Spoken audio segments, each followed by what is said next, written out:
Thank you for joining NAFI for this overview of the new FAA Final Rules published on October 1st, 2024. My name is Sarah Stout. I'm a CFI, II, and MEI, and the Program Development Manager here at NAFI.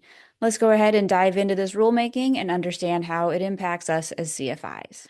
This final rule revises four major areas of Part 61. The first thing it does is remove CFI expiration dates from the CFI certificate. It also creates new currency and reinstatement options for CFIs. It codifies SFAR 100-2, which provides additional relief for military and civilian individuals deployed outside of the United States in support of the U.S. military. And finally, it revises qualifications for CFIs wishing to train initial CFI applicants. Let's work through the changes associated with the removal of CFI expiration dates from the CFI certificate. So all CFI certificates, whether new or renewed, issued on December 1st, 2024 or later, will no longer have an expiration date printed on the back of the card. CFIs will transition to a recent experience model at that point. Note that if you complete your CFI renewal requirements November 30th, 2024 or before, you're still going to have an expiration date printed on the back of your card, even if it arrives in the mail after December 1st. So be sure to take a look at that card. In practice, the recent experience requirements are a 24 calendar month cycle, just like our expiration dates are now. Those not really going to feel any different other than not having that date printed on the back of the card. And flight instructors will have to document that they've fulfilled their recent experience requirements within that window via IACRA or an 8710 application.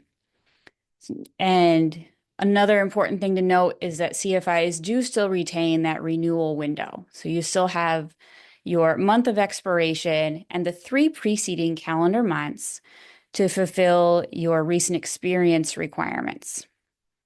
Now, for most of us who are doing our FERCs roughly every 24 calendar months, there's some flexibility because of that renewal window.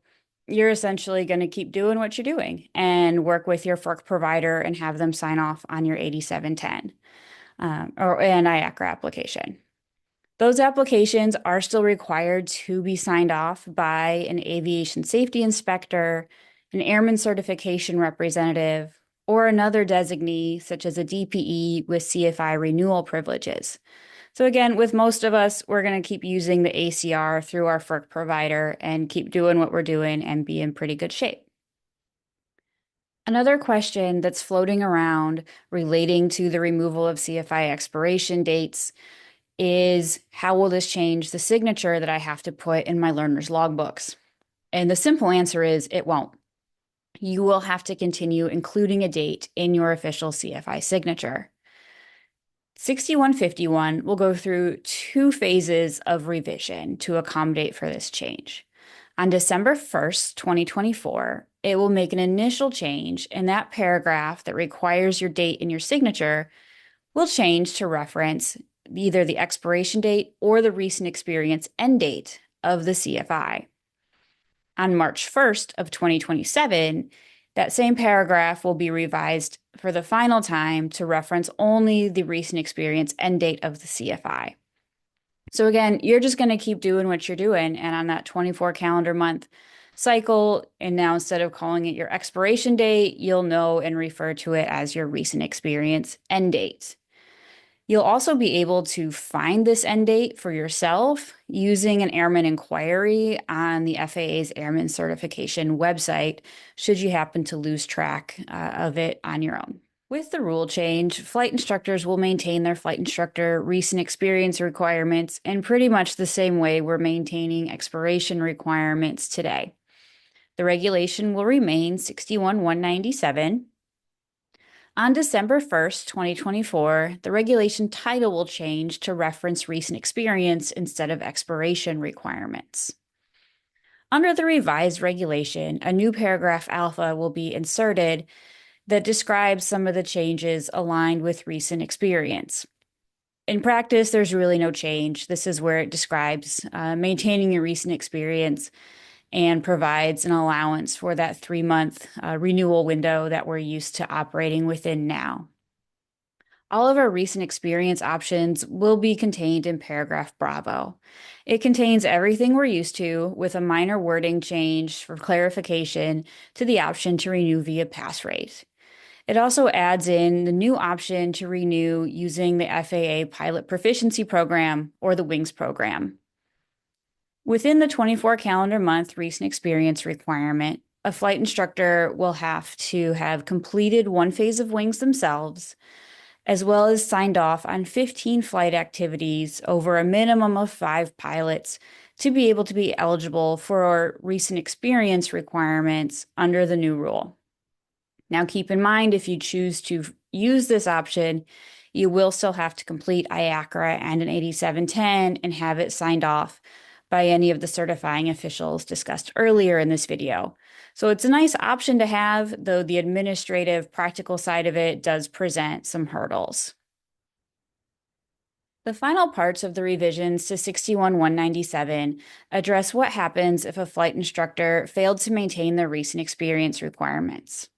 Much like we experience for a flight review or instrument currency, if a flight instructor fails to maintain the recent experience requirements before their end date, they're no longer able to exercise their privileges and will be faced with a reinstatement requirement.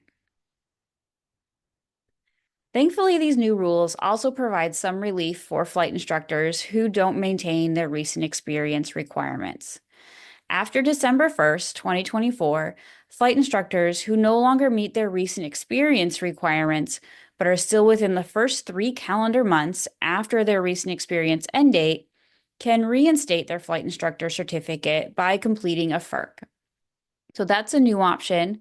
Of course, the option for a reinstatement check ride remains in place anytime after the recent experience end date, and it is the only option that exists after that 3 calendar month period where you can reinstate utilizing a FERC.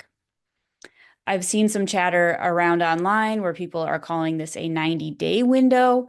While 3 calendar months and 90 days are pretty darn close as far as timeline is concerned, the way the regulation is written is that it is a 3 calendar month window. This final rule also codifies SFAR 100-2, which has been in place since 2002. It provides military and civilian personnel deployed outside of the United States in support of the U.S. Armed Forces with additional relief for certain airman certification functions. Among them is CFI renewal, or now recent experience requirements. These individuals have up to 6 calendar months upon returning to the United States to fulfill the requirements of this regulation, which has specific documentation requirements. If this rule applies to you or may apply to you in the future, you can check it out in the final rule now or on December 1st, 2024, when it enters Part 61 as 61.40. The final major component of this rule change to Part 61 applies to 61-195, Flight Instructor Privileges and Limitations. In particular, the subparagraph on qualifications for flight training initial CFI applicants. The current rules break down the qualifications based on whether the instructor is instructing in Part 61 or is part of an FAA-approved course. Under the revision, effective December 1st, all CFIs will follow the same set of criteria. And the 3 options are that they have been a flight instructor for 24 calendar months and have provided at least 200 hours of dual given flight instruction. And there's different requirements for gliders. The second option is that within the preceding 24 calendar months, they have maintained an 80% pass rate over at least 5 students on their first attempt at a practical test, or in the event of a 141 or 142 course, the end of course practical tests. The third option is that if they meet the flight time associated with the first option, so that 200 hours of dual given or the qualifications and gliders, but haven't reached that 24 calendar month milestone yet, they can pass a newly developed option called a Flight Instructor Enhanced Qualification Program. These programs are allowed to be developed under Parts 141 and 142. So approved operators can begin developing these courses anytime and seek approval after December 1st.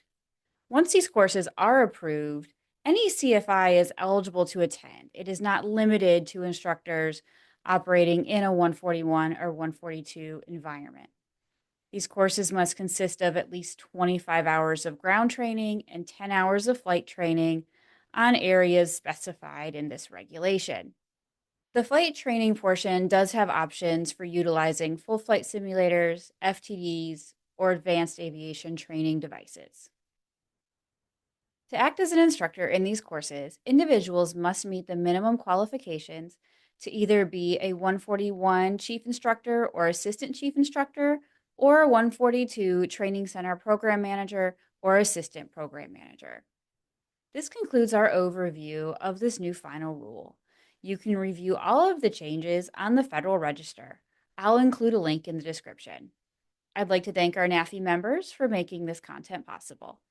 If you're not yet a NAFI member, you're welcome to join us. I'll include a link to our website below.